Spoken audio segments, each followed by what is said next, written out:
C'est un spectacle qui valait bien de se lever avant l'aube.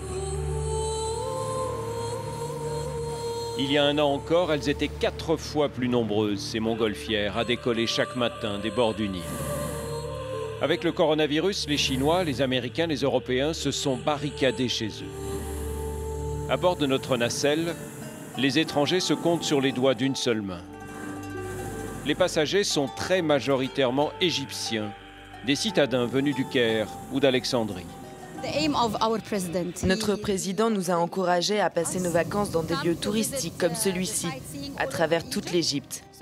Comme ça, on donne le bon exemple à nos compatriotes, pour que d'autres fassent comme nous, et pour venir en aide à ceux qui travaillent dans le tourisme.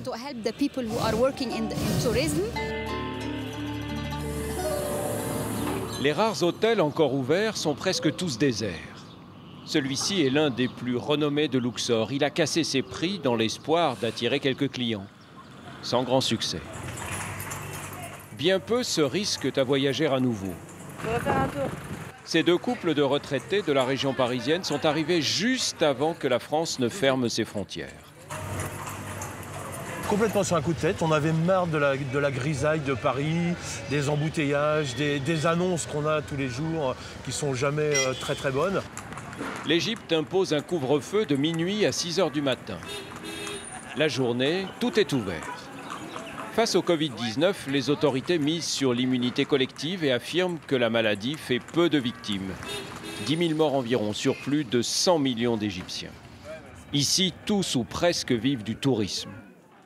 Dans la vallée des Rois, avant l'épidémie, jusqu'à 8 000 personnes se pressaient chaque jour pour visiter les tombeaux. Il fallait faire la queue des heures durant pour admirer les bas-reliefs qui ornent les salles funéraires. Il a différentes formes. Le plus célèbre serpent. Pour les guides comme Hoda Kamel, le choc est rude. Notre vie, ça compte sur l'argent qu'on a gagné dans les 2 ans. Les 2 ans passés 2017 à 2019.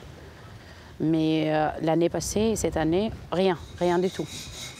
Les vendeurs de souvenirs, les artisans eux aussi sont pris à la gorge. Ces tailleurs de pierre sont les descendants directs de ceux qui ont façonné la dernière demeure des pharaons.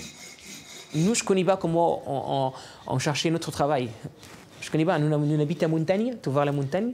On habite comme ça, on cherche la pierre, puis travaille les choses, ils vendent le tourisme. Tourisme, c'est fini, viens pas maintenant, on reste comme ça à la maison.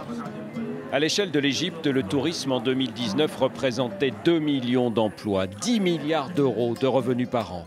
Le coronavirus porte un coup terrible à l'économie du pays.